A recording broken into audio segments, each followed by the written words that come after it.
Hey, good afternoon, everybody. It is June 3rd, 2023, and we are in the Old Testament. We're in the book of Deuteronomy, and we're going to read chapter 4 today. All right, so this beginning part of Deuteronomy, Moses is retelling some of the events that we've seen before.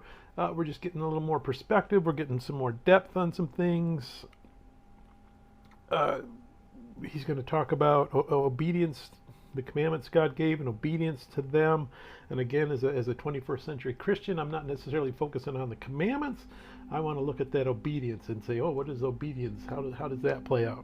Commandments, Jesus gave us the commandment, love the Lord with all your heart, with all your soul, with all your mind. Love your neighbor as you love yourself. As you're doing those two things, and I don't really need to worry about the specific commandments because I'm doing those. In fact, I'm probably doing more than those because I'm starting to employ my heart and my brain into that. So again, don't focus on the commandments, focus on the obedience and what that looks like. Tells the people, hey, you know what? You guys, well, your parents saw all the things I did in Egypt. Your parents and some of you have seen all the things I've done in the desert. You were standing at the foot of the mountain when you heard God's voice come out to you. How are you still not believing in God and that He is all powerful with all the things He did for you? And again, He's done things that no other God in any literature anywhere has ever done. He took the lowliest people, He turned them, He said, you're the ones I'm going to take because I want the world to see that it's all me. And He's fulfilled all of His promises. He's brought them out. He's getting ready to lead them. Why don't they get it? And that kind of reflects Jesus after His resurrection when in that story of doubting Thomas, where doubting Thomas finally believes, and Jesus says, you know what, you guys aren't that special. You're believing because I'm right here and you see me. The people that are coming after you, who are going to believe just on your words, those people have some faith. So we see that same kind of a story going on here. Beware of idolatry. Now there's something that speaks directly to us as a 21st century Christian, but not exactly the way it's here, because here it's focusing on stone idols and things like that and the pagan practices.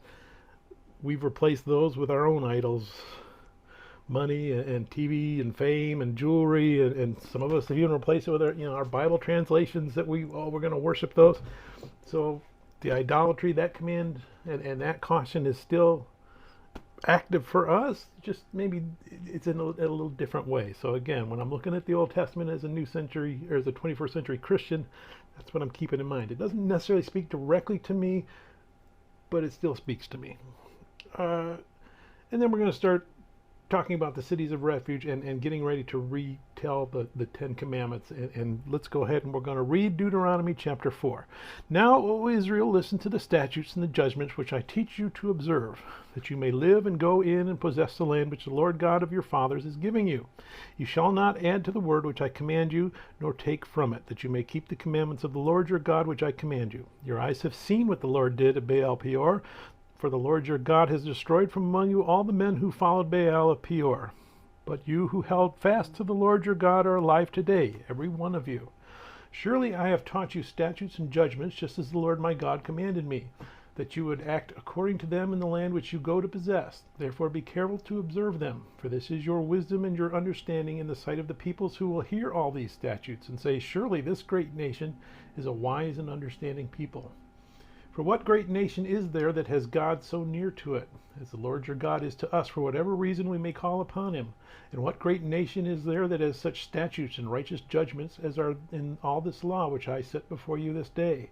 Only take heed to yourself and diligently keep yourself, lest you forget the things your eyes have seen, unless they depart from your heart all the days of your life. And teach them to your children and your grandchildren, especially concerning the day you stood before the Lord your God in Horeb, when the Lord said to me, gather the people to me, and I will let them hear my words, that they may learn to fear me all the days they live on the earth, and that they may teach their children. Then you came near and stood at the foot of the mountain, and the mountain burned with fire in the midst of heaven, and darkness, cloud, and thick darkness. And the Lord spoke to you out of the midst of the fire. You heard the sound of the words, but saw no form. You only heard a voice. So he declared to you his covenant, which he commanded you to perform, the 10 commandments. And he wrote them on 2 tablets of stone. And the Lord commanded me at that time to teach you statutes and judgments, that you might observe them in the land which you cross over to possess. Take careful heed to yourselves, for you saw no form when the Lord spoke to you at Horeb out of the midst of the fire, lest you act corruptly and make for yourselves a carved image in the form of any figure, the likeness of male or female, the likeness of any animal that is on the earth, or the likeness of any winged bird that flies in the air, the likeness of anything that creeps on the ground, or the likeness of any fish that is in the water beneath the earth. And take heed, lest you lift your eyes to heaven, and when you see the sun, the moon, and the stars, all the host of heaven, you feel driven to worship them and serve them, which the Lord your God has given to all the peoples under the whole heaven as a heritage. But the Lord has taken you and brought you out of the iron furnace, out of Egypt, to be his people, an inheritance, as you are this day. Furthermore, the Lord was angry with me for your sake, and swore that I would not cross over the Jordan, and that I would not enter the good land which the Lord your God is giving you as an inheritance. But I must die in this land. I must not cross over the Jordan. But you shall cross over and possess that good land.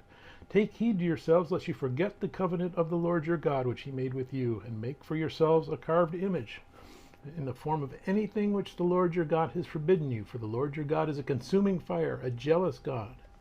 When you beget children and grandchildren, and have grown old in the land, and act corruptly, and make a carved image in the form of anything, and do evil in the sight of the Lord your God to provoke him to anger, I call heaven and earth to witness against you this day, that you will soon utterly perish from the land which you cross over the Jordan to possess. You will not prolong your days in it, but will be utterly destroyed, and the Lord will scatter you among the peoples, and you will be left few in number among the nations where the Lord will drive you.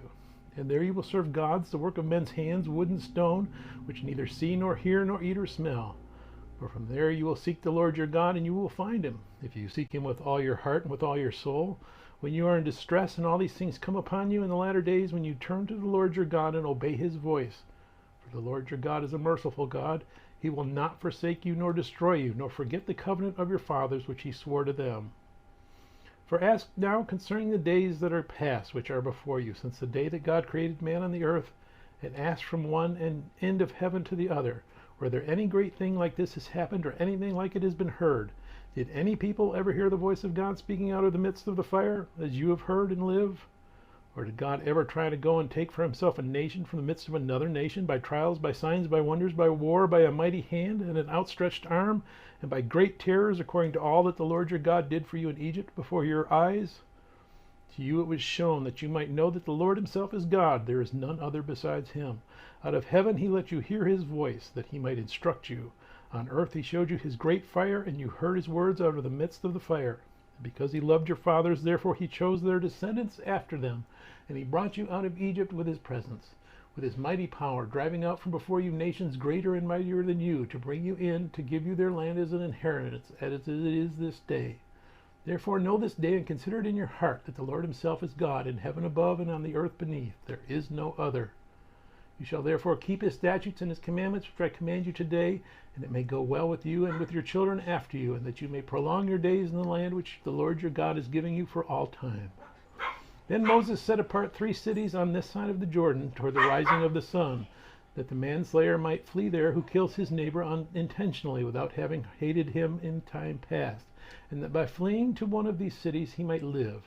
Bezer in the wilderness on the plateau for the Reubenites, Ramoth in Gilead for the Gadiites, and Golan in Bethan for the Manassites.